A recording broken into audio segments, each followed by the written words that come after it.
हाँ भाई, कहाँ तक हो गया था अपना? एक सेकंड।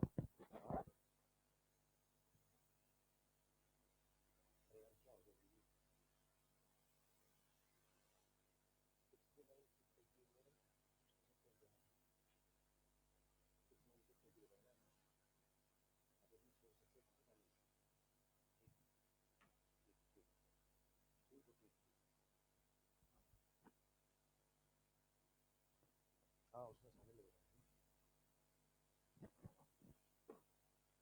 कहाँ तक हो गया था लास्ट क्लास में? सेल थ्योरी पढ़ ली थी अपन ने ना। मॉडर्न सेल थ्योरी भी हो गया था। मॉडर्न सेल थ्योरी के बाद कुछ सवाल लिखो।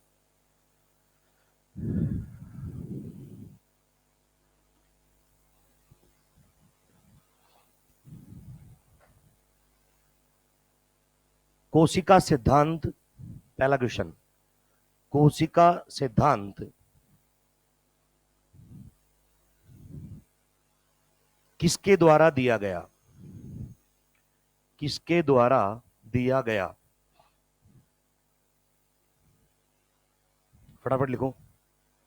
पहला option Rudolf Virchow.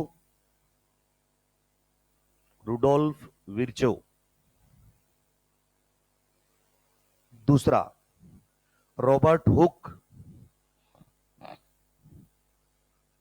Robert Hooke. तीसरा स्लीडन तथा स्वान। स्लीडन तथा स्वान।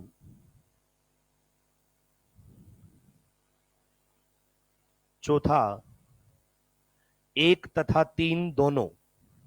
एक तथा तीन, ऐसे एक तथा तीन। बताओ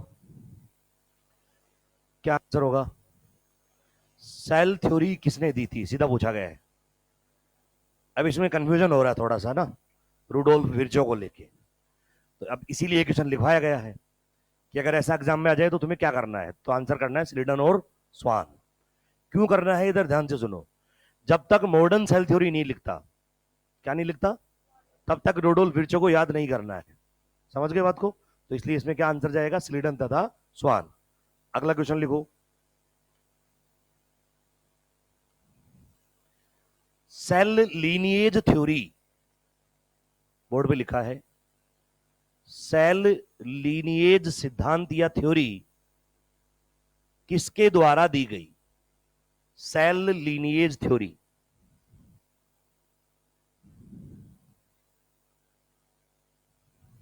किसके द्वारा दी गई? पहला रॉबर्ट हुक। दूसरा रुडोल्फ विर्चो। तीसरा रॉबर्ट ब्राउन। Robert Brown. और चौथा स्लीडन तथा स्वान।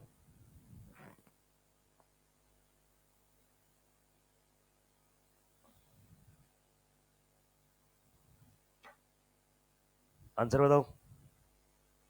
Cell lineage theory, Rudolf Virchow. ये जो अपन कहते हैं ना, नई कोशिकाओं की उत्पत्ति पूर्ववर्ती कोशिकाओं से होती है, ये जो ओमनी सेलुलाई सेलुला, यही सेल लीनिएज थ्योरी है। कौन सी थ्योरी है? एनसीईआरटी में ऐसा नहीं लिखा हुआ है, पर इसी को क्या कहा जाता है, सेल लीनिएज थ्योरी कहा जाता है। समझ में आ गई बात? ठीक है, अगला सवाल लिखिए।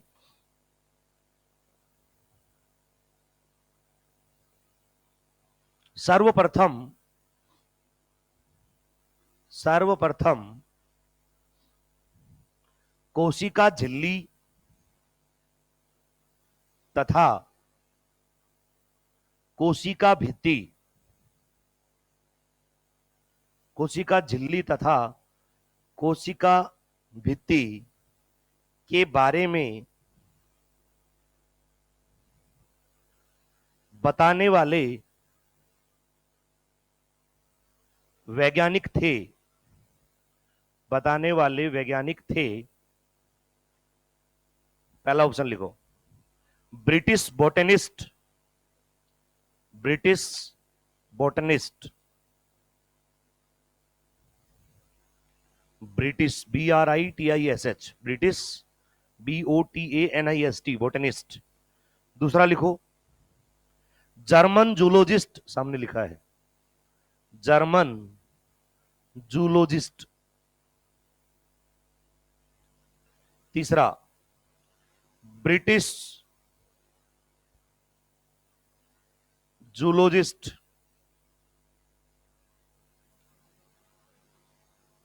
चौथा जर्मन बोटेनिस्ट।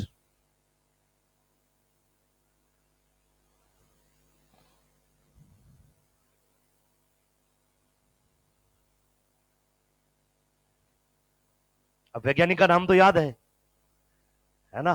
कौन था वैज्ञानिक? German zoologist. स्वान था ना, तो स्वान कहां से है? जर्मन जूलॉजिस्ट, तो आंसर चला जाएगा सेकंड। नेक्स्ट अगला क्वेश्चन लिखो।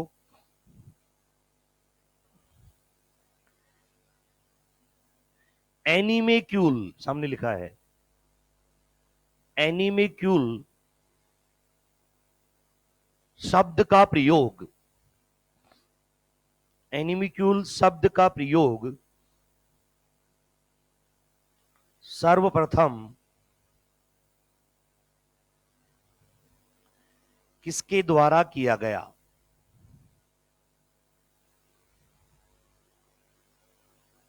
आंसर लिख दो सीधा, एंटोनी वॉन ल्यूवेनहॉक। सामने लिखा है A.V. Leeuwenhoek, A.V. ल्यूवेनहॉक।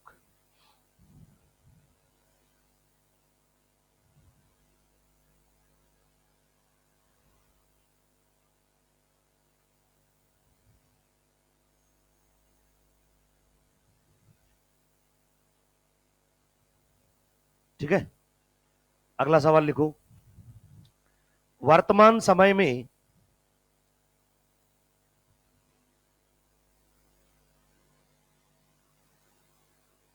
निम्नलिखित में से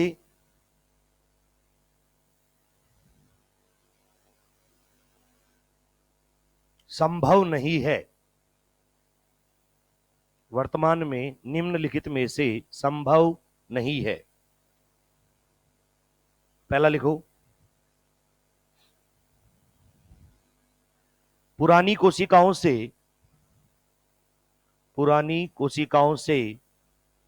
नई कोशिकाओं का निर्माण,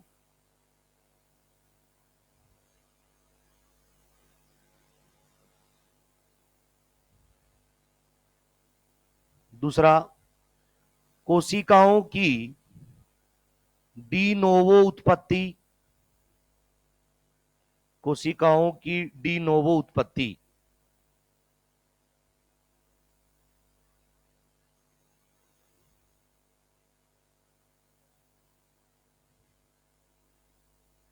तीसरा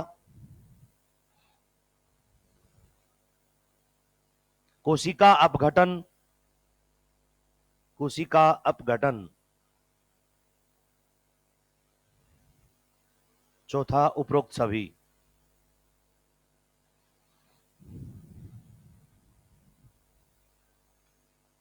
बताओ आंसर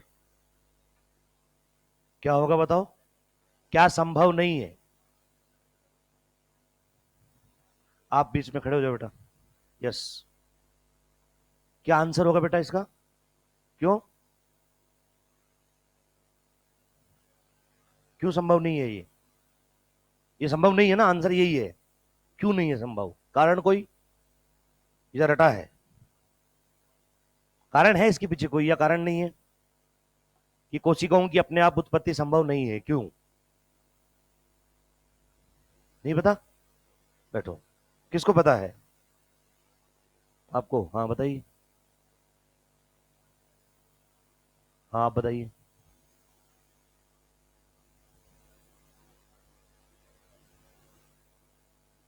नहीं नहीं, बैठो बैठो। अपने क्या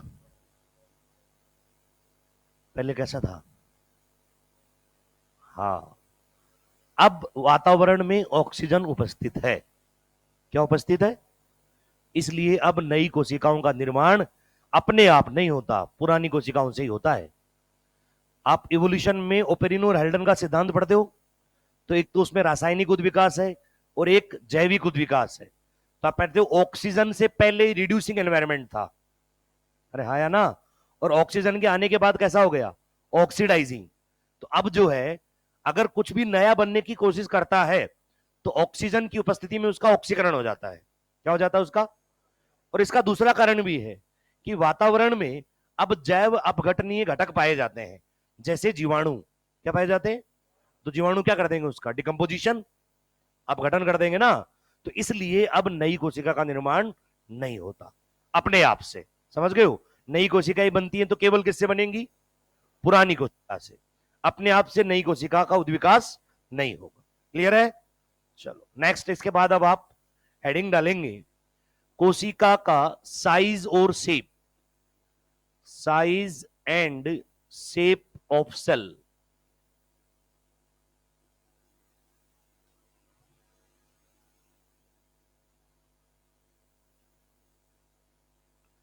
सबसे पहले हम बात कर लेते हैं shape of cell. Shape of cell, कोशिका की आकृति, ये किसके द्वारा निर्धारित होती है? कोशिका की आकृति किस पे निर्भर करती है? हाँ, तो इसके जस्ट सामने लिख देंगे कि कोशिका के कार्य पर निर्भर करती है। कोशिका के कार्य पर निर्भर। अब इसमें एनसीईआरटी में कुछ उदाहरण दिए गए हैं जिनकी हम चर्चा करेंगे, और कारण साथ में आपको पता होना चाहिए। जैसे देखो बोर्ड पे आओ, सबसे पहले आरबीसी का शेप बताओ कैसा होता है, बाइकॉनकेव या राउंड? क्या लिखती है एनसीईआरटी? Round and biconcave. अब तुमसे कारण पूछा जाए कि आरबीसी का शेप राउंड या बाइकॉनकेव, मतलब द्विवलयाकार ऐसा कुछ बोलते हैं इसको, क्यों होता है? मतलब ऐसा कौन सा काम है जिससे आरबीसी का शेप बाइकॉनकेव होता है, यह जानना जरूरी है। हाँ, क्या होगा? जोर से बोल। मूवमेंट के लिए और सरफेस एरिया, उससे क्या होगा? ऑक्सीजन। ऑक्सीजन आरबीसी कैरी करता है क्या? मैंने तो हीमोग्लोबिन सुना था है? देखो पॉइंट तुम्हें पता है, पर तुम्हें ये नहीं पता कि इसका कारण क्या है वास्तव में। तुम्हें ये पता है कि सतही क्षेत्रफल बढ़ रहा है, बिल्कुल बढ़ रहा है, पर उससे क्या हो रहा है? लोडिंग अनलोडिंग ज्यादा हो रही है। क्या ज्यादा हो रही है? आरबीसी का सरफेस एरिया बढ़ेगा। क्या बढ़ेगा? तो अंदर ऑक्सीजन ज्यादा आएगी, बाहर CO2 ज्यादा जाएगी। अरे समझे कि नहीं समझे? और अंदर ऑक्सीजन आने के बाद वो किससे जुड़ेगी? हीमोग्लोबिन से। आरबीसी में न्यूक्लियस नहीं होता, क्यों? क्योंकि हीमोग्लोबिन ज्यादा चाहिए। तो न्यूक्लियस नहीं होता इसलिए हीमोग्लोबिन ज्यादा है, ये उसका कारण है। पर सरफेस एरिया बढ़ने से क्या हो जाता है बोलो? लोडिंग अनलोडिंग ज्यादा हो जाती है। क्या ज्यादा हो जाती है? तो इससे क्या होता है बोलो? सतह क्षेत्रफल, सतह क्षेत्रफल अधिक अधिक हो जाता है। तो मैं देखो क्या लिख रहा हूं, गैसीय विनिमय अधिक होगा। लोडिंग अनलोडिंग समझ गए ना? गैसीय विनिमय मतलब O2 लेना, CO2 देना, गैसीय विनिमय अधिक, लोडिंग अनलोडिंग ज्यादा होगी। अब इसके बाद दूसरा दूसरा है डब्ल्यूबीसी। डब्ल्यूबीसी कैसा होता है? अमीबोइड। कैसा होता है? किस लिए? इसको हिंदी में बतानी क्या कहते हैं, इंग्लिश में तो इसे डायापिडेसिस कहते हैं। जानते हो क्या होता है? जिस स्थान पर चोट लगती है, क्या लगती है बेटा, वहां संक्रमण की संभावना ज्यादा होती है, तो वहां तक डब्ल्यूबीसी का जल्दी पहुंचना जरूरी होता है। अरे हाँ या ना? और डब्ल्यूबीसी जल्दी तब ये पहुंच पाएगा जब किस शेप का होगा? अमीबोइड का, तो आसानी से मूवमेंट करता हुआ चला जाएगा। इसी को बच्चों क्या कहा जाता है? डायपिडासिस। समझे कि नहीं समझे? तो ये वर्ड है वो आपको इंग्लिश में ध्यान रखना है। तीसरा, एनसीईआरटी ने आपको उदाहरण दिया है कोल्यूमनर एपिथीलियम, कोल्यूमिनर एपिथीलियम, ये कैसे होते हैं बताओ? Long and narrow, long and narrow columnar epithelium, ऐसा शेप होता है ना। देखो ये क्या होता है, ऐसा शेप होने से क्या फायदा है भाई? ये कोल्यूमिनर एपिथीलियम है, इसका ऐसा शेप होने से क्या फायदा है? नहीं याद है? एक तो ये क्या ज्यादा करेगा बच्चों? संग्रहण। और एक ये ज्यादा करेगा सिक्रीशन। संग्रहण और सिक्रीशन के लिए इनका जो आकार होता है वो कैसा होता है बोलो? लंबा और चपटा, नैरो। समझ गए बात को? ये याद रखने की बजाय ये ज्यादा जरूरी है। आरबीसी का बाइकॉनकेव शेप किस लिए होता है, ये पूछे जाने की संभावना ज्यादा है। शेप आरबीसी का बाइकॉनकेव होता है, ये तो अच्छा है, कोई भी बता देगा। और क्यों होता है, किस कार्य के लिए, वो आपको जानना जरूरी ज्यादा है। समझ गए बात को? अगला एनसीईआरटी ने एग्जांपल दिया है नर्व सेल का, न्यूरॉन का। किसका दिया बेटा? Nerve cell. नर्व सेल कैसी होती है? लंबी तथा शाखित, लॉन्ग एंड ब्रांच्ड। रिहाया ना? किस लिए? ताकि उसको हिंदी में क्या कहेंगे? इंपल्स कंडक्शन कहते हैं इंग्लिश में तो।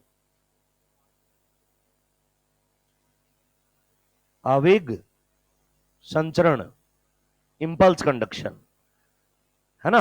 जैसे यहां से हमने किसी को छुआ तो वो जल्दी से मस्तिष्क तक पहुंचे और मस्तिष्क वापस यहां तक पहुंचाए, इसलिए इनकी लेंथ जो होती है वो क्या होती है? ज्यादा होती है, अप टू 1 मीटर। सबसे लंबी कोशिका होती है कौन सी सेल? Nerve cell. ये हम साइज में बात करेंगे, पर अभी तो कार्य के अनुसार। नंबर 5 एनसीईआरटी ने दिया है ट्रेकिड। क्या दिया है बेटा? ट्रेकिड कैसे होते हैं? Elongated, elongated. अब बताओ क्यों होते हैं ट्रेकिड? इलोंगेटेड एंड डेड, मृत होते हैं। सोचो मृत क्यों होते हैं और इलोंगेटेड क्यों होते हैं? ट्रेकिड्स का नाम तो सुना है ना, वाहिनिकाएं। क्या बेटा? एक तो होती है वाहिकाएं और एक होती है वाहिनिकाएं। तो ये वाहिनिकाएं कैसी होती हैं? इलोंगेटेड और डेड। क्यों? जल के परिवहन हेतु। किसके परिवहन हेतु? देखो ये ट्रेकिड है, वाहिनिका क्या है बेटा ये? अगर ये जीवित होती, क्या होती? बोर्ड में देखें एक बार। अगर ये जीवित होती तो इसमें कोशिका द्रव्य में भरा हुआ रहता। क्या भरा हुआ रहता? तो फिर ये जल का परिवहन कैसे करती? इसलिए इसमें से साइटोप्लाज्म को क्या कर दिया? हटा दिया। तो ये पाइप की जैसे संरचना बन गई, होलो। होलो मतलब अंदर से खाली है ना, इसलिए ये किसका परिवहन कर पाती है? जल का। समझ में आई बात? तो इसलिए ये किसके परिवहन के लिए होता है बोलो? जल तथा जल के साथ कौन जाते हैं? अरे खनिज लवण। जल तथा खनिज लवण परिवहन हेतु।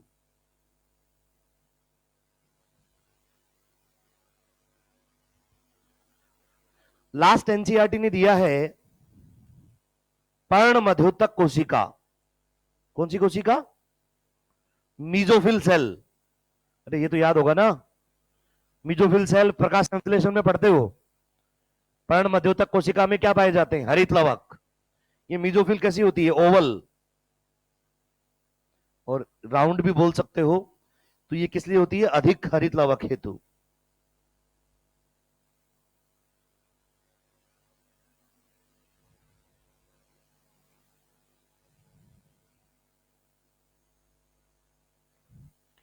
ये कोशिका की शेप के बारे में आपको याद रखना है। कारण जरूर याद रहना चाहिए कि इसका ऐसा आकार क्यों होता है।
हो गया?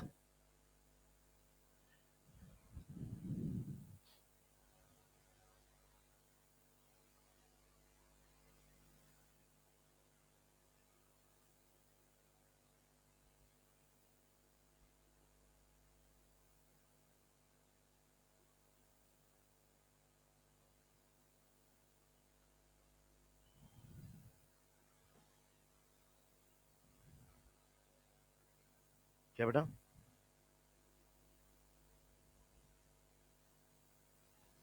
क्या मीजोफिल? ये Oval and round, Oval and round लिख लो, ये लो।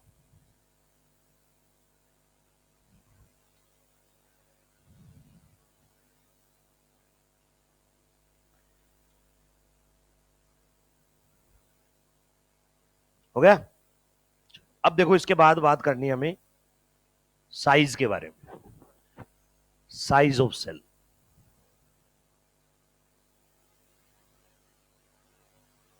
साइज ऑफ सेल के बारे में जब बात आती है तो यहां जो है वो डाटा रटने वाला है, ये तुम्हें अब याद करना है। जितनी बार बोलोगे उतनी बार उतना अच्छे से याद होगा। अगर तुमसे पूछा जाए सबसे छोटी कोशिका कौन सी होती है, तो तुम जवाब दोगे माइकोप्लाज्मा। क्या बोलो? और माइकोप्लाज्मा की लंबाई कितनी होती है? 0.3 माइक्रोन मीटर। बोलो क्या होती है माइकोप्लाज्मा की लंबाई? 0.3 माइक्रोन मीटर। उसके बाद आता है पीपीएलओ। कौन आता है? और पीपीएलओ का आकार होता है 0.1 माइक्रोन मीटर। क्या होता है? अब माइकोप्लाज्मा में ही पीपीएलओ आते हैं, तो 0.3 माइक्रोन मीटर को लंबाई मान लो और 0.1 जो है वो डायमीटर मान लो, व्यास। क्या मान लो? डायमीटर। दो बातें समझ में आई? माइकोप्लाज्मा की लंबाई कितनी है बताओ? 0.3 माइक्रोन मीटर। पीपीएलओ का आकार 0.1 माइक्रोन मीटर। अब इसके बाद हम बात करते हैं कि वायरस का आकार कितना होता है। किसका? विषाणु का। तो 0.02, 0. से 0.2 माइक्रोन मीटर। बोलो कितना? से 0.2 माइक्रोन मीटर। किसका? वायरस का। एक बैक्टीरिया का, जीवाणु कोशिका का आकार 3 से 5 माइक्रोन मीटर हो सकता है। बोलो, जो मैंने बोला वो बोलो। एक जीवाणु कोशिका का आकार 3 से 5 माइक्रोन मीटर हो सकता है, लेकिन एक टिपिकल बैक्टीरिया, कौन सा बैक्टीरिया, का आकार 1 से 2 माइक्रोन मीटर। ये दो बात। कितना? 1 से 2। अगर तुमसे पूछे कि जीवाणु का आकार हो सकता है, बोलो 3 से 5 माइक्रोन मीटर। टिपिकल बैक्टीरिया का सेल कितना आकार कितना होता है? 1 से 2 माइक्रोन मीटर। कितना होता है? फिर आरबीसी का व्यास होता है 7 माइक्रोन मीटर। आरबीसी का व्यास कितना होता है? 7 माइक्रोन मीटर। और एक यूकैरियोटिक कोशिका, कौन सी कोशिका का 10 से 20 माइक्रोन मीटर आकार होता है। कितना होता है? अब दोबारा बताएंगे। माइकोप्लाज्मा का 0.3 माइक्रोन मीटर, वायरस का 0.02 से 0.2 माइक्रोन मीटर, पीपीएलओ 0.1, बैक्टीरिया का हो सकता है 3 से 5 माइक्रोन मीटर, टिपिकल बैक्टीरिया का 1 से 2 माइक्रोन मीटर, यूकैरियोटिक कोशिका का 10 से 20, आरबीसी का व्यास 7 माइक्रोन मीटर। ये सारी बातें आपको क्या रखनी है? याद रखनी है बेटा, है ना? तो लिखेंगे सबको। माइकोप्लाज्मा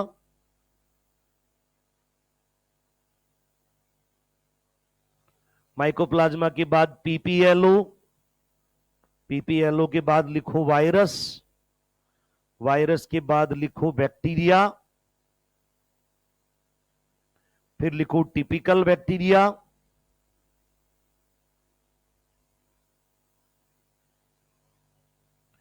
फिर लिखो आरबीसी, फिर यूकैरियोटिक कोशिका,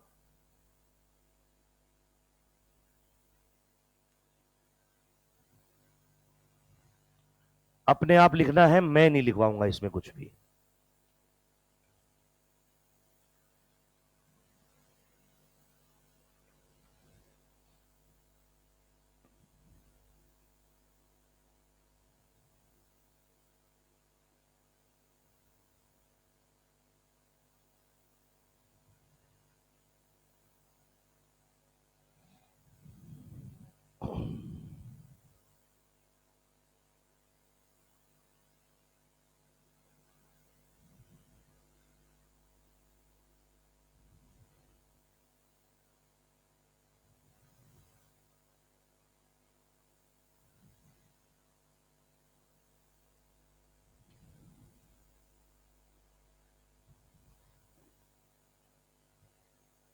टेम्परेचर ज्यादा कम तो नहीं है?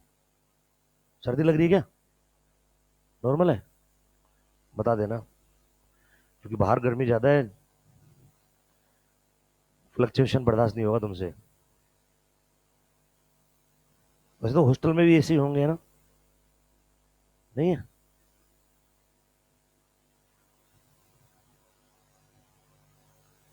लिख लिया सबने? नहीं, सबने नहीं लिखा, लिखो फटाफट।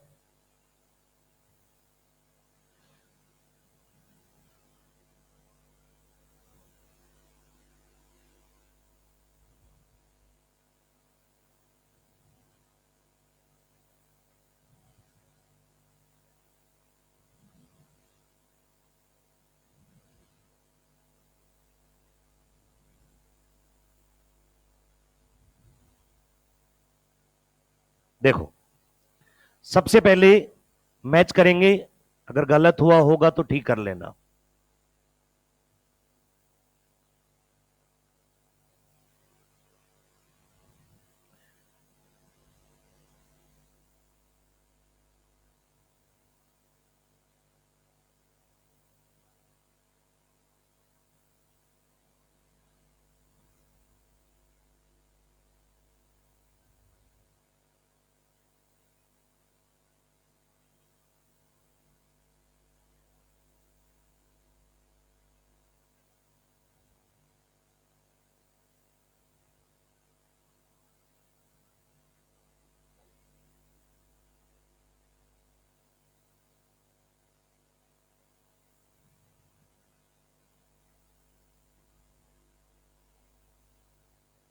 ठीक है, अब बात करते हैं लॉन्गेस्ट सेल, सबसे लंबी कोशिका।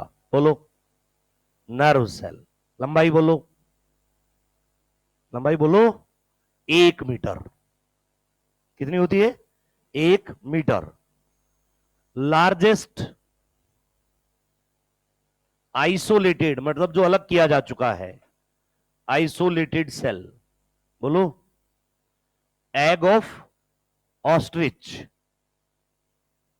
Ostrich egg, largest cell.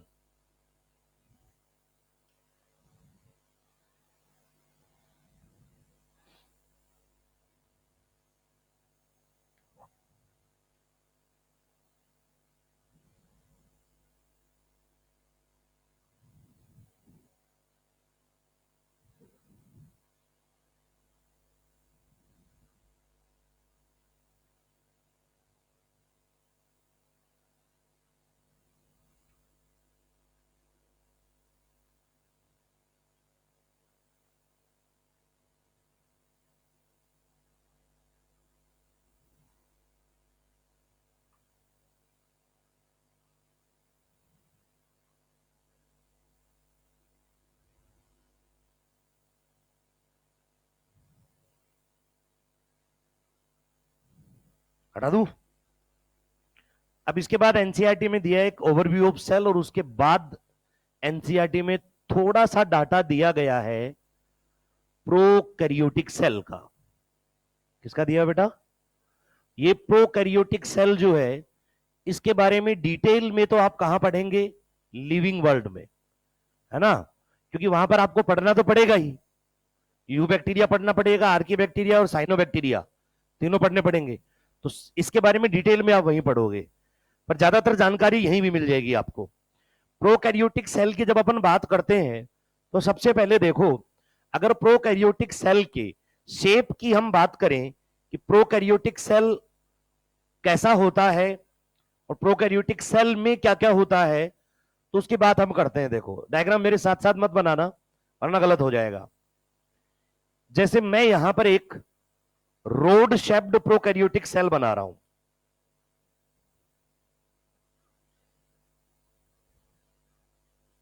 Road shaped,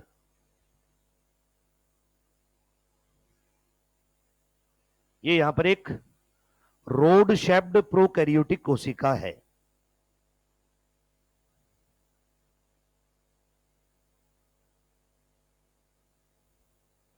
bacteria का आकार अगर देखा जाए तो मुख्यतया होता ही कैसा है, रोड शेप्ड।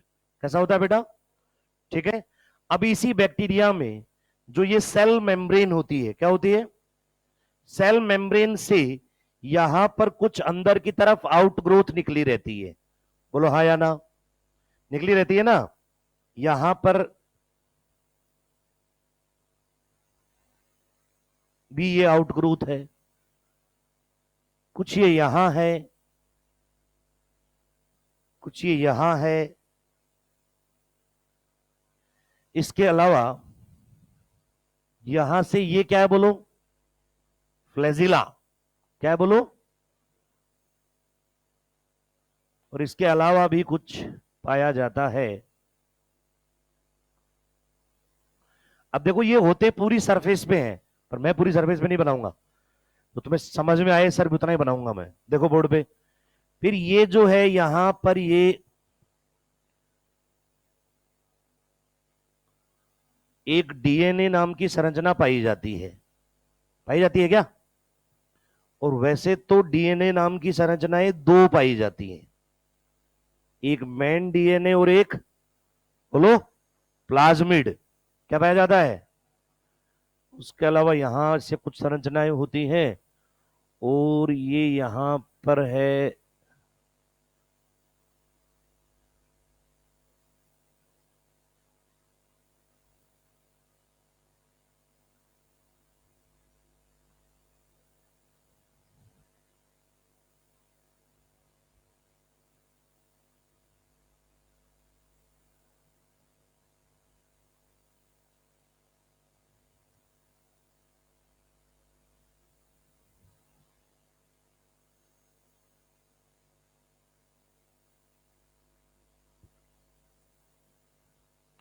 अब ये जो सेल मेम्ब्रेन है, क्या है बेटा? ये सेल मेम्ब्रेन। इस सेल मेम्ब्रेन के बाहर यहां पर ये पाई जाती है, बोलो क्या? Cell wall. अरे होती है ना। और सेल वॉल जो होती है, उस सेल वॉल के बाहर क्या होता है बोलो? ग्लाइकोकैलिक्स। क्या होता है? तो बोलो कितने आवरण हो गए? 3। मैं इतना ही बनाऊंगा, समझ तो जाओगे ना इससे? समझ गए ना? तो सबसे पहला आवरण जो है ये है बोलो क्या? ग्लाइकोकैलिक्स। और ये जो ग्लाइकोकैलिक्स होता है, कई बार इसकी थिन लेयर पाई जाती है। ये थिन चलेगा ना, या पतला लिखूं? थिन, थिन मतलब पतली लेयर है ना। और इसके अलावा ये कैसा हो सकता है? थिक। थिन या थिक। जब ये थिन होता है तो इसे स्लाइम लेयर कहा जाता है। क्या कहा जाता है इसे? स्लाइम परत, है ना, म्यूकस की परत। और ये थिक जब होता है तो इसे कैप्सूल कहते हैं। क्या कहते हैं बोलो इसे? ग्लाइकोकैलिक्स के बारे में और डिटेल में आप जब संरचना पढ़ोगे तब पढ़ोगे। अब ये ग्लाइकोकैलिक्स के अंदर की ओर जो है ये है बोलो क्या? Cell wall. बैक्टीरिया में सेल वॉल किससे बनी होती है बोलो? पेप्टिडोग्लाइकेन। किससे बनी होती है? ये ऐसे ही याद रखना पड़ेगा, हिंदी में भी इसे पेप्टिडोग्लाइकेन ही लिखा जाएगा। या इसका दूसरा नाम है बच्चों म्यूरिन। क्या नाम है बोलो? पेप्टिडोग्लाइकेन या म्यूरिन। समझ गए बात को? और सबसे अंदर की ओर जो है ये ग्रीन कलर की, जो ये क्या है बोलो? कोशिका झिल्ली। क्या है बोलो? सेल वॉल का मतलब क्या हुआ? कोशिका भित्ति। सेल मेम्ब्रेन का मतलब किससे बनी होती है? लिपोप्रोटीन से। लिपोप्रोटीन का मतलब क्या हुआ बच्चों? लिपिड और प्रोटीन। क्या हुआ? तो ये तो कोशिका के आवरण है। कौन कौन से हैं बोलो? ग्लाइकोकैलिक्स, सेल वॉल और फिर सेल मेम्ब्रेन। एक सिंपल आइडिया आपको रहना चाहिए कि प्रोकैरियोटिक सेल में क्या क्या होता है। इससे ज्यादा कुछ नहीं होता, जो होता है मैंने सब बना दिया। एक प्रोकैरियोटिक सेल में जो तुम्हारे सामने बोर्ड पे है, उससे ज्यादा कुछ होता नहीं है, बस यही होता है जो होता है। तो समझ गए क्या? अब देखो यहां पर ये जो संरचना है, इस संरचना का नाम होता है फ्लैजेला। क्या नाम होता है? फ्लैजेला। और ये फ्लैजेला जो है, ये फ्लैजिलिन प्रोटीन से बनता है। कौन सी प्रोटीन? ये एक बहुत बड़ा अंतर है। यूकैरियोट्स में फ्लैजेला, किसमें? ट्यूब्यूलिन प्रोटीन का बनता है। किसका बनता है? माइक्रोट्यूब्यूल जो बनाते हैं। और प्रोकैरियोट्स में फ्लैजिलिन। एक बात समझ में आ गई।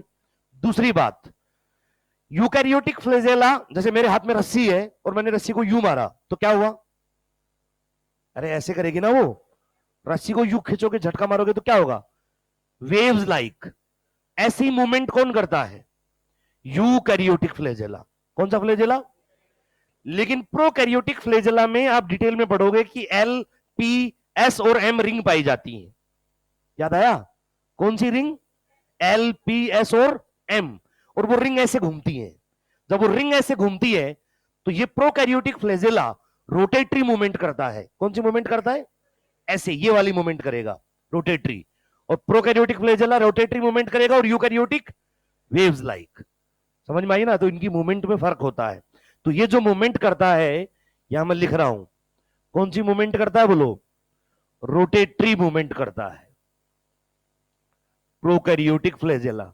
अरे रिंग तो होती है, तो सुना होगा ना तुमने, सेल वॉल और सेल मेम्ब्रेन के अंदर एलपीएसएम रिंग होती है। नहीं होती? प्लस ने पढ़ाया था तुम्हें मोनेरा में। वो ऐसे घूमती है रिंग, है ना, एनर्जी का खर्चा करके। और ऐसा जब वो रिंग ऐसे घूमेंगी तो ये फ्लैजेला का फिलामेंट भी ऐसे घूमेगा। अरे हाँ या ना? तो रोटेटरी मूवमेंट करता है। एक बात। दूसरा देखो, ये जो रेड कलर से यहां बनाया गया है, ये कौन है? ये है सेक्स पिली। क्या नाम है बोलो इसका? जो पिलिन प्रोटीन से बने होते हैं। किससे बने होते हैं? पिलिन प्रोटीन से। किसमें सहायक होते हैं? संयुग्मन में। किसमें? संयुग्मन समझते हो क्या? अरे दो जीवाणु कोशिकाओं के मध्य, ये एक जीवाणु कोशिका है और ये दूसरी जीवाणु कोशिका है, इनके मध्य ये संयुग्मन नलिका बनती है ना? बोलो हाँ या ना? तो ये संयुग्मन नलिका कौन बनाता है? सेक्स पिलाई। कौन बनाता है? समझ में आ गई बात? अब इसके बाद, सेक्स पिलाई के बाद आपको छोटे छोटे कुछ संरचनाएं और दिख रही हैं। दिख रही हैं? अरे बोलो, ये जो संरचनाएं, इन्हें क्या कहते हैं? फिम्ब्री। क्या कहते हैं बेटा इनको? या इन्हें शॉर्ट पिलाई भी कहते हैं। क्या कहते हैं? या इन्हें इन्फेक्टिव पिलाई भी कहते हैं। इन्फेक्टिव मतलब संक्रामक। कौन सी बेटा? संक्रामक पिली इन्हें क्यों कहते हैं, सोचो। क्योंकि देखो, ये जो पिली है, इसकी सहायता से तो बैक्टीरिया क्या करेगा? संयुग्मन नलिका बनाएगा। क्या बनाएगा? लेकिन मान लो जीवाणु को इस सतह से जुड़ना है, जीवाणु को इस, तो किसकी सहायता से जुड़ेगा? फिम्बरी की सहायता से। किसकी सहायता से? और इसी से संक्रमण करेगा फिर वो। इसीलिए उसको क्या कह दिया? संक्रामक पिली, शॉर्ट पिली। या फिर क्या लिखा हुआ है एक बार? शॉर्ट पिली लिखा हुआ ही नहीं आया, क्या लिखा हुआ आया था? फिम्बरी। क्लियर है इतनी बात? अरे बोलो। अब इसके बाद देखो बच्चों, अब ये तो आप जानते हैं कि इसमें क्या भरा हुआ है? साइटोप्लाज्म। क्या है बोलो? और ये है यहां पर बोलो कौन? राइबोसोम। कौन है बेटा ये? कौन सा? कौन सा राइबोसोम होता है? 70S। कौन सा राइबोसोम होता है? 70S प्रकार का। बोलो हाँ कि ना? इसके अलावा बैक्टीरिया में कुछ विशिष्ट संरचनाएं पाई जाती हैं, ये, जिन्हें हम इंक्लूजन बॉडीज कहते हैं। हिंदी में क्या कहते हो इन्हें? अंतर्दष्ट संरचनाएं। अंतर्दष्ट गुटिकाएं, कणिकाएं, हाँ, इंक्लूजन बॉडीज। ये बैक्टीरिया का एक अभिलाक्षणिक गुण है जो बैक्टीरिया में ही पाया जाता है और कहीं नहीं है। इंक्लूजन बॉडीज वास्तव में है क्या? ये कोशिका द्रव्य का, कोशिका द्रव्य का वह क्षेत्र जहां अपशिष्ट तथा उपयोगी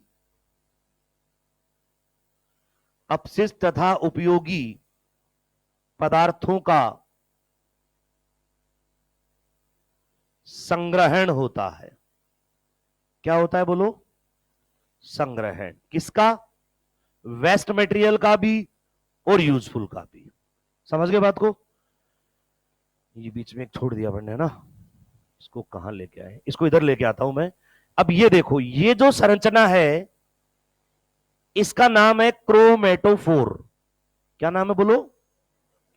और ये केवल प्रकाश संश्लेषी जीवाणुओं में पाई जाती है। किसमें पाई जाती है? इसमें जो रेड रेड दिखाई है ना मैंने, ये वर्णक है। क्या है बेटा ये? तो वर्णकों की सहायता से लाइट को ट्रैप करेगा और फिर क्या करेगा? प्रकाश संश्लेषण। तो ये किसमें पाया जाता है बोलो? प्रकाश संश्लेषी जीवाणुओं में। प्रकाश संश्लेषी जीवाणुओं में क्या पाया जाता है बचाओ? क्रोमेटोफोर। और ये क्रोमेटोफोर भी किसकी वृद्धि है? कोशिका झिल्ली की। किसकी वृद्धि है? ठीक है। अब इसके बाद देखो, ये यहां पर क्या है बोलो बच्चों? डबल स्टैंडर्ड सर्कुलर, बोलो हाँ या ना? डबल स्टैंडर्ड और सर्कुलर डीएनए। एक होता है एक से ज्यादा? अरे एक होता है या एक? तुमसे पूछ रहा हूं, एक होता है या एक से ज्यादा? एक। कितना होता है? तो कई बार क्या लिखा होता है? Double stranded single circular DNA. तो वहां सिंगल का मतलब क्या है? एक डीएनए, पर होता द्विरज्जुकी है। कैसा होता है? अब मुझे बताओ, देखिए किसी को याद है क्या? हिस्टोन प्रोटीन अनुपस्थित या उपस्थित? बोलो जीवाणुओं में। Histone absent. ये माइनस एंटी है। क्या बेटा ये? आदत डाल लो। माइनस एंटी का मतलब अनुपस्थित, और प्लस लगा दू तो प्रेजेंट। समझ जाओगे ना? अब इसमें हिस्टोन अनुपस्थित है और साथ में डीएनए के चारों तरफ कोई आवरण भी नहीं है, इसलिए इसे नेकेड डीएनए कहते हैं। क्या कहते हैं? डीएनए के चारों तरफ कुछ भी नहीं है। समझ रहे हो? अब आप देखो, इधर देखा जाए तो ये डीएनए किससे जुड़ा हुआ है? ये क्या है बोलो? मीजोसोम। क्या है बेटा ये? और कौन सा मीजोसोम है? सेंट्रल। कौन सा मीजोसोम है? Central mesosome. दो काम करता है बोलो? डीएनए रेप्लिकेशन क्या करता है? और डिवीजन, सेल डिवीजन में काम आता है।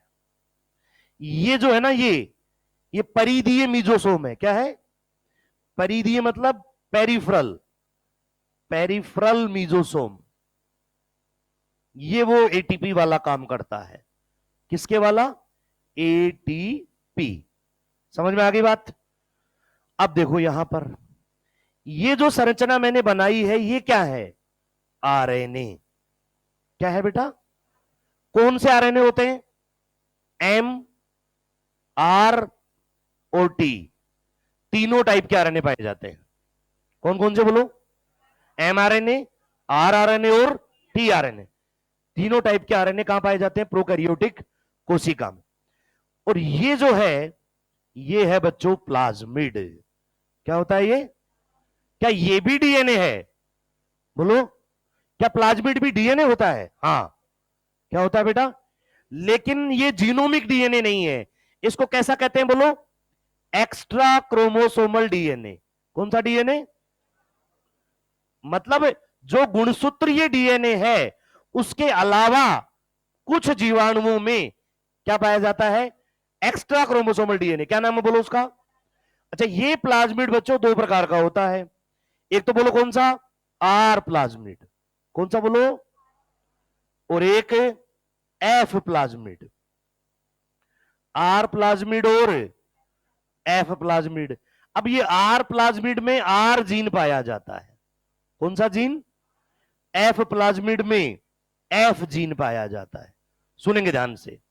Are for resistance, R for resistance का मतलब प्रतिरोधकता। जीवाणु एंटीबायोटिक्स द्वारा मार दिए जाते हैं, बोलो हाँ कि ना। लेकिन कुछ जीवाणु एंटीबायोटिक्स के प्रति प्रतिरोधक क्षमता दर्शाते हैं। क्या दर्शाते हैं? तो वो प्रतिरोधक क्षमता के लिए जीन कहां पाया जाता है? प्लाज्मिड में। तो उस प्लाज्मिड को कौन सा प्लाज्मिड कहोगे? जीन का नाम R gene. F gene sex pili का निर्माण करता है। कौन सा जीन? इसे फर्टिलिटी प्लाज्मिड कहा जाता है। कौन सा प्लाज्मिड? तो फर्टिलिटी प्लाज्मिड में कौन सा जीन जो किसका निर्माण करता है? तो सेक्स पीली क्या करेगी? संयुग्मन नलिका बनाएगी। वो जनन का तरीका है। अरे बोलो हाँ या ना। इसके अलावा जीवाणुओं में देखी जाती है, जरूरी नहीं हर जगह हुई, गैस वैक्यूल। क्या बेटा? बायोन्जी के लिए अगर देखा जाए तो ये जो सेल वॉल और सेल मेम्ब्रेन के बीच में स्पेस है, किसके बीच में स्पेस है? सेल वॉल और सेल मेम्ब्रेन, इसे कहते हैं बेटा पीपीएस। क्या कहते हैं इसे? और इसमें हाइड्रोलिटिक एंजाइम पाए जाते हैं। क्या पाए जाते हैं? जैसे हमारी में हाइड्रोलिटिक एंजाइम कहां पाए जाते हैं? लाइसोसोम में। कहां पाए जाते हैं? लेकिन बैक्टीरिया में तो लाइसोसोम नहीं होता, तो उसमें हाइड्रोलिटिक एंजाइम कहां होते हैं? कोशिका झिल्ली और कोशिका भित्ति के मध्य। किसके मध्य बोलो? इसीलिए उसे पीपीएस को लाइसोसोम के एनालोगस कहा जाता है। लाइसोसोम के एनालोगस मतलब समरूपी। एक तो होते हैं होमोलोगस और एक होते हैं एनालोगस। तो एनालोगस वो होते हैं जो कार्य में समान होते हैं। किसमें समान? कार्य में समान। तो ये कार्य में किसके समान है? लाइसोसोम के। तो ये किसके एनालोगस हुआ? लाइसोसोम। ये किसके एनालोगस हुआ? माइटोकॉन्ड्रिया। किसके एनालोगस? क्योंकि एटीपी का उत्पादन किसका काम होता है? माइटोकॉन्ड्रिया का। समझ गए बात को? बनाओ। कुछ हिंदी में लिखना हो मुझे बता देना, मैं बता दूंगा कि इसकी हिंदी क्या है।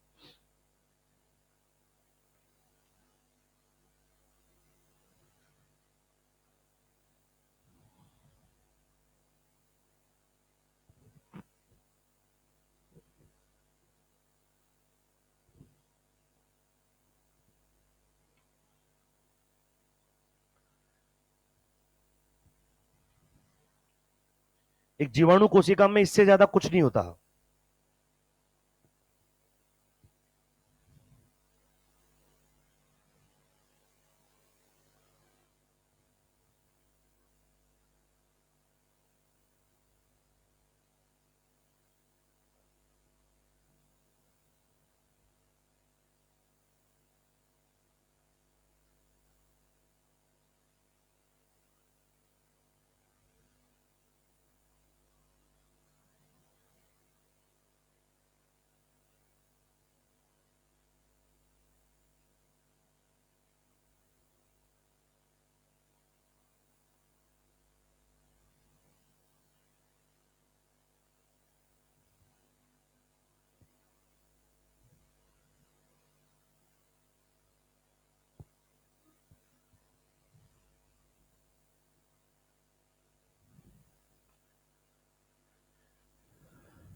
आज कुछ बच्चे नए आए हैं, कितने बच्चे आज पहली बार आए हैं?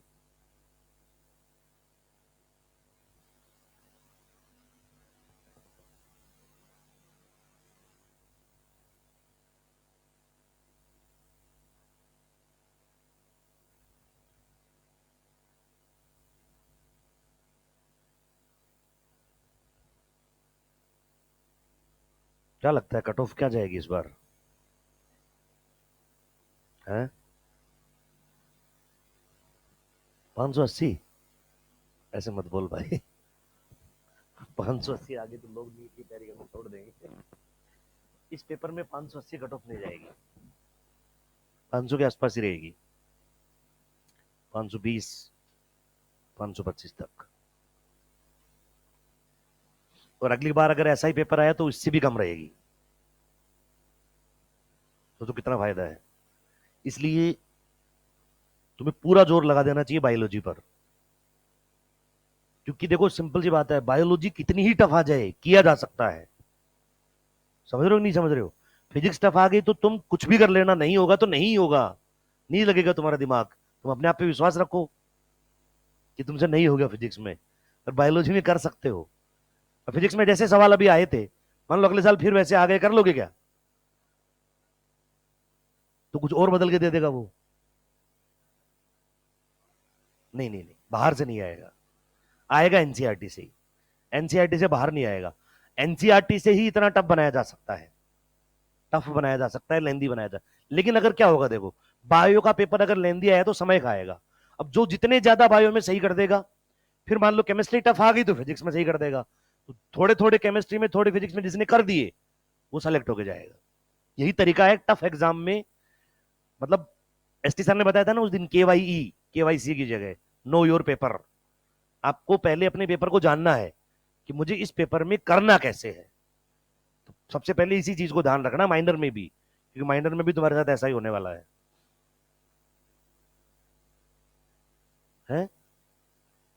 एनसीईआरटी से बाहर कौन सा आया था? पता है मुझे कौन सा आया था? तो तुम्हें लगता है, पर आया नहीं था। एनसीईआरटी से बाहर कुछ नहीं था।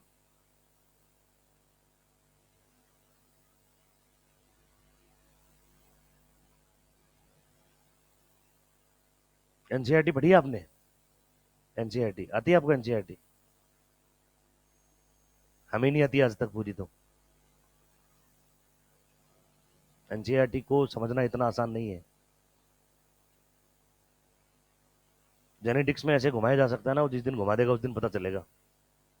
पर उसके लिए तो मैं पहले ही घुमा दूंगा तुम्हें, ताकि वो नहीं घुमा पाएगा फिर। माइनर में घुमा दूंगा मैं। फिर तुम्हें घर वाले, तुम्हारे फिर घर वाले जो है वो तुम्हें घुमाएंगे, क्या कर रहा है वहां, 200 नंबर आ रहे हैं।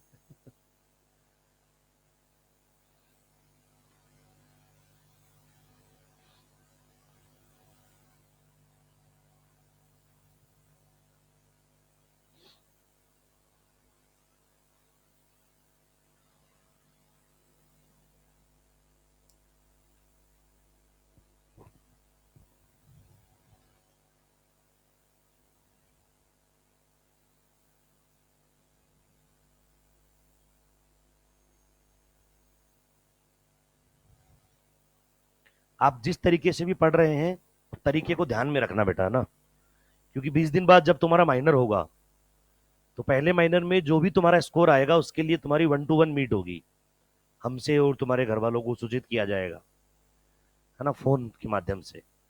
तो उस समय हम आपसे पूछेंगे कि भैया तुमने क्या किया, तो हम देखेंगे कि तुम कहाँ गलती कर रहे हो। बात समझ पा रहे हो मेरी? तो ये हर बार होगा, हर टेस्ट के बाद मोस्ट प्रोबेबली तुमसे ये पूछा जाएगा कि भैया तुम कैसे पढ़ रहे हो। और अगर नंबर आ रहे हैं तो बहुत अच्छी बात है, अगर नहीं आ रहे हैं तो उसमें सुधार करने की जरूरत है, तो उस पर बैठ के अपन बात करेंगे।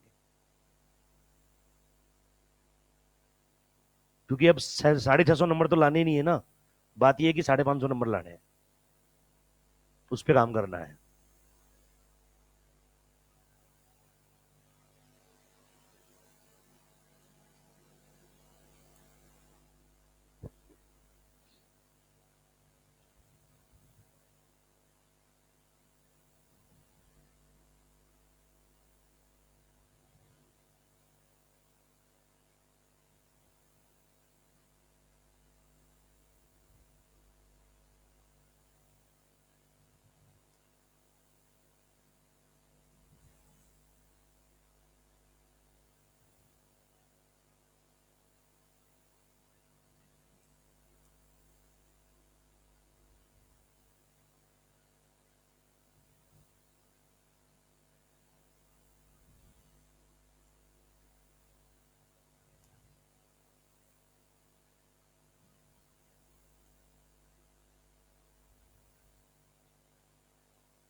बना लिया?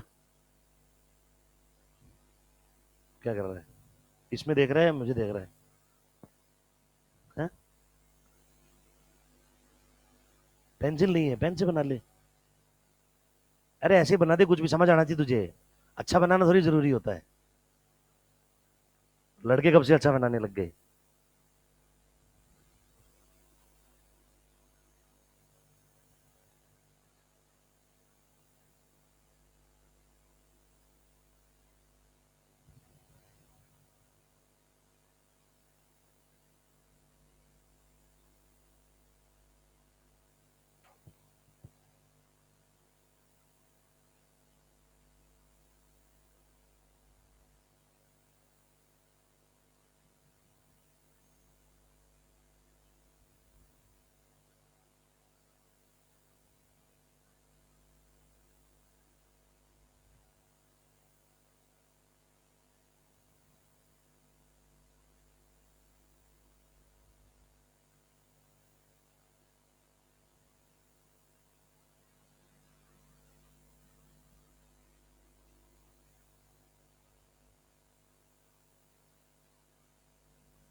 हो गया सबका?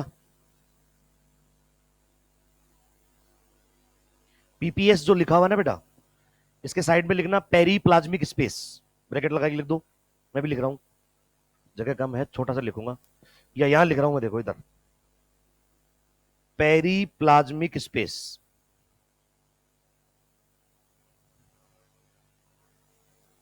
और ब्रैकेट में लिखना एनालोगस समवर्ती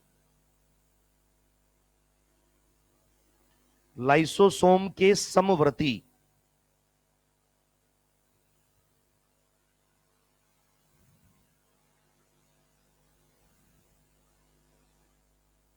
समवर्ती, समरूपी होमोलोगस होता है ये। पीपीएस लिखा हो ना, पीपीएस, इसके आगे लिख लो बेटा अगर जगह हो तो, या साइड में कहीं भी लिख दो, याद तो रह जाएगा। अच्छा, मैंने सीलिया तो नहीं लिखे, है ना? सीलिया तो बनाया ही नहीं। इधर देखो साइड में ऐसे लिखोगे, बड़ा सा सीलिया, क्या लिखोगे ऐसे, और फिर ऐसे काट देना। लिख के काटोगे कि बैक्टीरिया में सीलिया नहीं होते। बैक्टीरिया में क्या नहीं होता बेटा, कभी भी सीलिया नहीं पाए जाते। अब एक चीज ये तो देखो, ध्यान रखो, जब भी ऐसे नोट्स लिखते हो तो टीचर बोलता है कि ये चीज यहां एब्सेंट होती है। इधर सुनो, कोई प्रोसेस पढ़ रहे हो और प्रोसेस के दौरान सर आपको बता रहे हैं कि ये यहां नहीं होता है। अब एक बार एग्जांपल सुनो, देखो, जैसे मान लो कि ये यहां आपने नहीं लिखा, ये आपने यहां नहीं लिखा इसीलिए, और ऐसे लिख के नहीं काटा, तो जब तुम इसको पढ़ोगे तो क्या तुम्हें ये याद आएगा कि इसमें सीलिया नहीं होते? बोलो। नहीं आएगा ना। लेकिन अब याद आएगा। अब क्या करेगा ये कि तुमने सीले लिखे काटा, इसका मतलब सीलिया नहीं होते। तो कोई भी प्रोसेस के दौरान जो चीज नहीं होती है उसको हम लिखते नहीं है, तो जब पढ़ते हैं तब वो याद भी नहीं आती, जो होता है वो तो लिख लिया। अब इसलिए जब भी कोई चीज ऐसी हो कि प्रोसेस के दौरान ये नहीं है, तो उसको साइड में लिख के क्या कर दो, काट दो।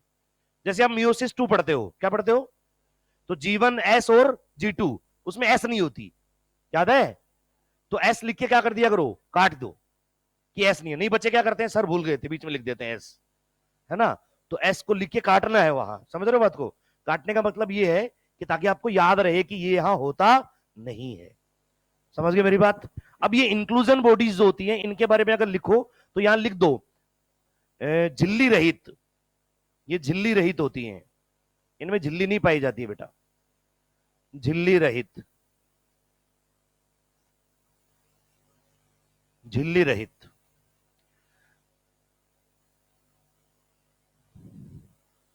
अब इस जीवाणु कोशिकांग में आपको कितने कोशिकांग दिखाई दे रहे हैं, कौन कौन कोशिकांग है इनमें, ऑर्गेनेल है, सेल ऑर्गेनेल कौन कौन से हैं।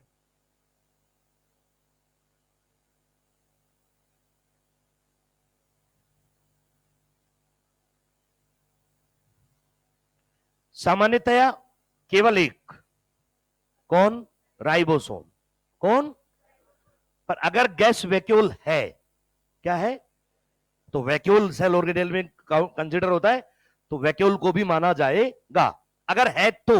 लेकिन जनरली तो क्या होता है, राइबोसोम ही होता है। क्या होता है बेटा, राइबोसोम, और वो भी कौन सा, 70S। सबने बना लिया पूरा, अरे बोलो। एक प्रोकैरियोटिक सेल का जनरल इंट्रोडक्शन आपके सामने है, ये चीजें आपको याद रहनी चाहिए। अरे समझ रहे हो ना। अब इनको एक एक को, जैसे फ्लैजेला का स्ट्रक्चर डिटेल में, है ना, सेक्स पिलाई का स्ट्रक्चर डिटेल में, कौन से पिलीन प्रोटीन से बने होते हैं, वो सब आप मोनेरा में पढ़ोगे। अब इसके बाद यहां एक स्पेसिफिक पॉइंट आता है बैक्टीरिया में, जिसको हम यही पढ़ते हैं, पोलीसोम। क्या पढ़ते हैं बेटा, या उसे कहते हैं पोलीराइबोसोम, पोलीराइबोसोम, या उसे कहते हैं एर्गासोम। पोलीसोम, पोलीराइबोसोम या एर्गासोम। एक बार बोर्ड पे आओ, इधर बोर्ड पे आओ। ये बैक्टीरिया का मेन डीएनए है, बोलो हाँ या ना, और ये मेन के अलावा, बोलो हाँ या ना।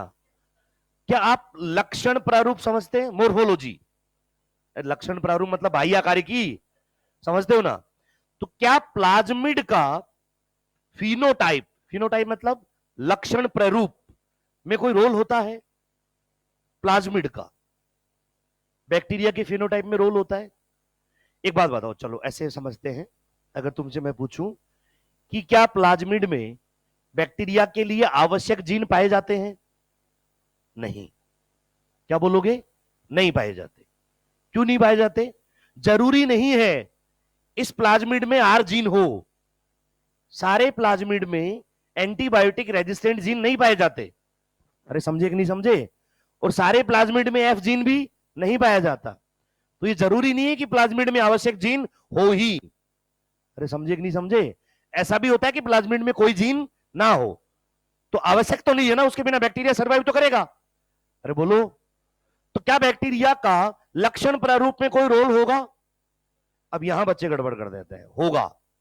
एक बात बताओ, इसकी सेक्स पिली को अगर मैं हटा दूं, किसको हटा दूं, तो लक्षण प्रारूप बदला कि नहीं बदला, अरे बोलो, बदला ना। तो इसका रोल तो है प्लाज्मिड का। इसके अलावा जब ये रेजिस्टेंस प्रोवाइड करवाता है, क्या प्रोवाइड करवाता है, तो ये बैक्टीरिया के चारों तरफ एक कोट बनाता है, आवरण बनाता है। तो आवरण बनाएगा तब भी क्या बदलेगा, फिनोटाइप, लक्षण प्रारूप। अरे बोलो हाँ कि ना। तो एनसीईआरटी में लाइन लिखी हुई मिलेगी कि प्लाज्मिड जो है वो बैक्टीरिया के किसको बदल सकता है, लक्षण प्रारूप को। किसको, लक्षण प्रारूप यानी कि फिनोटाइप को, ठीक है ना। वैसे प्लाज्मिड में आवश्यक जीन नहीं पाए जाते हैं, पर बैक्टीरिया में वो ऐसा जरूर कर सकता है। इतनी बात क्लियर है सबको। चलो नेक्स्ट, इसके बाद देखो, पोलीजोम या पोलीराइबोसोम या एर्गासोम की बात करें, तो ये जैसे यहां पर बच्चों, ये है एक mRNA, ये एक एमआरएनए है, ये इस एमआरएनए का 5 प्राइम एंड है, और ये जो है वो इस एमआरएनए का 3 प्राइम एंड है। ठीक है, इस एमआरएनए पर ये राइबोसोम है और ये उसकी स्मॉल सब यूनिट है, ये राइबोसोम की लार्ज सब यूनिट है। एक एमआरएनए है और एक एमआरएनए पर यहां आप देख पा रहे हैं कि बहुत सारे राइबोसोम जुड़ गए हैं। क्या हो गया बेटा? एक एमआरएनए पर बहुत सारे क्या? राइबोसोम जुड़े हुए। तो इसे क्या कहते हैं बोलो? अरे तुम्हारे सामने लिखा हुआ गधों, पोलीसोम या पोलीराइबोसोम।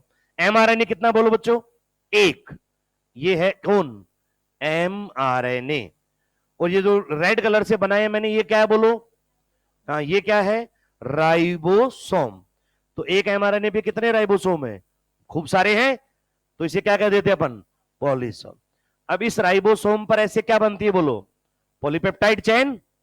अरे प्रोटीन का निर्माण होता है ना भाई, तो ये प्रोटीन का निर्माण हो रहा है किस पे? राइबोसोम पे। ये राइबोसोम पे प्रोटीन का निर्माण हो रहा है।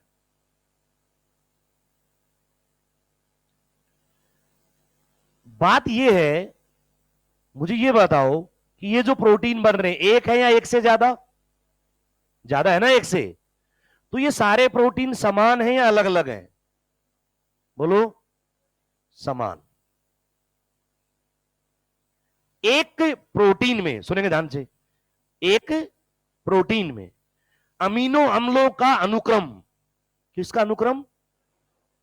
जैसे ये एक अमीनो एसिड है, ये दूसरा है, ये तीसरा है, ये चौथा है। मान लो ये ए है, ये बी है, ये सी है और ये डी है। समझ रहे हो मेरी बात? तो ए के बाद कौन आएगा? बी के बाद, सी के बाद, तो एक प्रोटीन बदल गया। अगर ये अनुक्रम बदला, क्या बदला? तो प्रोटीन बदल जाएगा। क्या बदल जाएगा?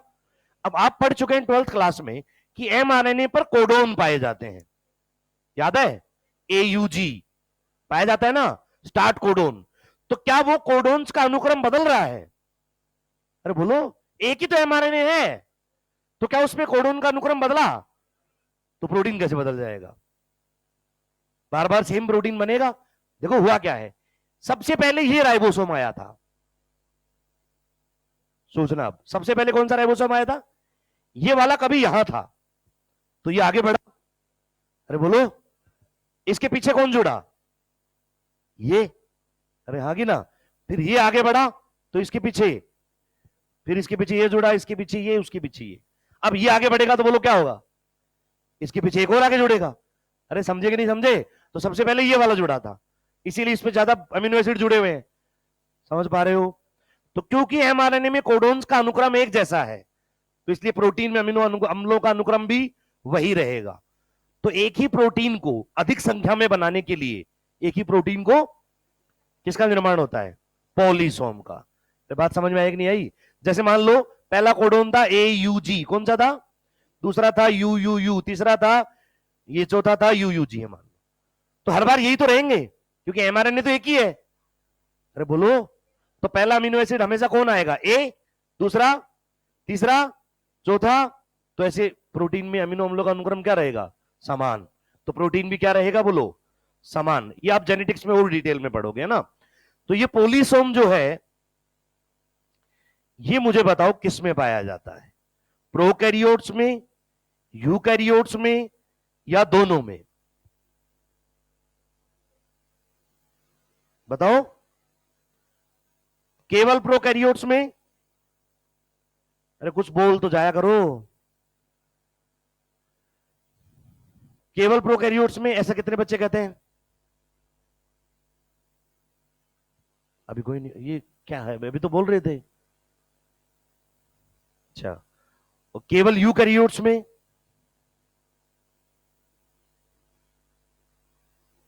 दोनों में? बाकी स्वामणी में आए हो क्या? है? तुम्हें लगता है अभी यहां तुम्हें वो चूरमा दाल खिलाएंगे? अरे बोलना सीखो, गलत ही तो होगा, उससे ज्यादा क्या होगा? ऐसे बैठे रहते हो। बोला तो करो, जो भी होगा गलत होगा, गलत से ज्यादा क्या होगा? अरे समझ रहे हो नहीं समझ रहे? तो कौन कौन कहता है कि प्रोकैरियोट में होता है केवल, और कौन कौन कहता है केवल यूकैरियोट में होता है? दोनों में। शाबाश, हिम्मत रखो, दोनों में होता है। किसमें होता है? दोनों में। अब तुम्हें यही देख लेना चाहिए था, तथा लगा दिया मैंने, चीटिंग भी नहीं करनी आती तुम्हें। अरे चीटिंग तो कर सकते थे ना, कि सर ने तथा लगा के छोड़ दिया, वो मैंने गलती से लिख दिया, मैंने तो मुड़ने के बाद देखा, मैंने कि इनसे चीटिंग भी नहीं की गई। यूकैरियोट में माइटोकॉन्ड्रिया होता है, क्लोरोप्लास्ट, तो प्रोकैरियोटिक कोशिका के जैसे ही तो है माइटोकॉन्ड्रिया और क्लोरोप्लास्ट। अरे आया ना, उनकी उत्पत्ति भी तो वैसे ही है, एंडोसिम्बाइट ओरिजिन पढ़ेंगे अपन इस चैप्टर में। तो प्रोकैरियोट तथा यूकैरियोट्स, प्रोकैरियोट्स तथा यूकैरियोट्स दोनों में पाए जाते हैं।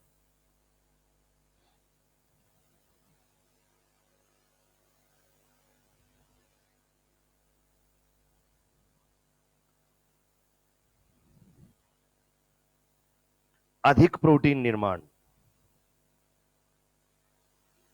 अधिक प्रोटीन निर्माण हेतु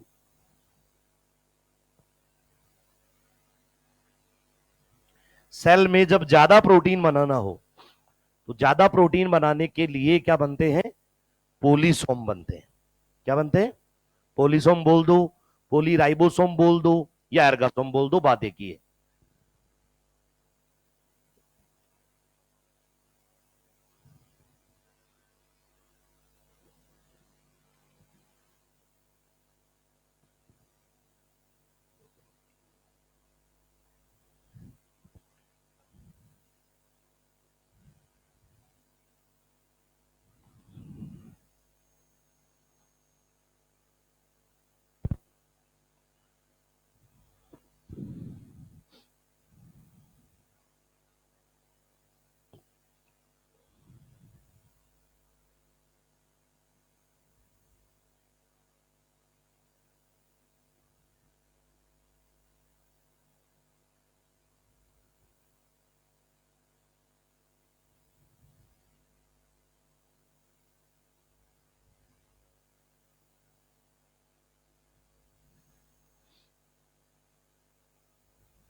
अभी क्लास